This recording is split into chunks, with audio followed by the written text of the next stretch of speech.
لا الہ الا اللہ لا الہ الا اللہ Never miss an update. کہہ دو کہ سب تعریف اللہ ہی کے لیے ہے اور اس کے ان بندوں پر سلام ہے جس کو اس نے منتخب فرمایا. بھلا اللہ بہتر ہے یا وہ جن کو یہ اس کا شریک بناتے ہیں؟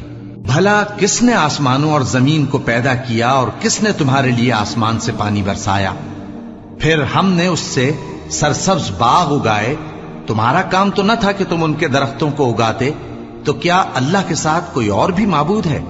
ہرگز نہیں، بلکہ یہ لوگ رستے سے الگ ہو رہے ہیں. بھلا کس نے زمین کو قرارگاہ بنایا اور اس کے بیچ نہریں بنائیں اور اس کے لیے پہاڑ بنائے، اور کس نے دو دریاؤں کے بیچ اوٹ بنائی؟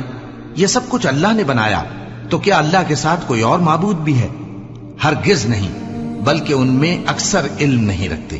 بھلا کون بے قرار کی التجا قبول کرتا ہے جب وہ اس سے دعا کرتا ہے؟ اور کون اس کی تکلیف کو دور کرتا ہے؟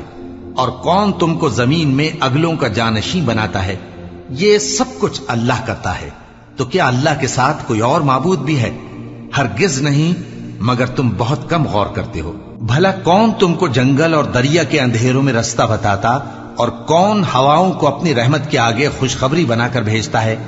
یہ سب کچھ اللہ کرتا ہے. تو کیا اللہ کے ساتھ کوئی اور معبود بھی ہے؟ ہرگز نہیں. یہ لوگ جو شرک کرتے ہیں اللہ کی شان اس سے بلند ہے. بھلا کون خلقت کو پہلی بار پیدا کرتا پھر اس کو دوبارہ پیدا کرے گا؟ اور کون تم کو آسمان اور زمین سے رزق دیتا ہے؟ یہ سب کچھ اللہ کرتا ہے. تو کیا اللہ کے ساتھ کوئی اور معبود بھی ہے؟ ہرگز نہیں.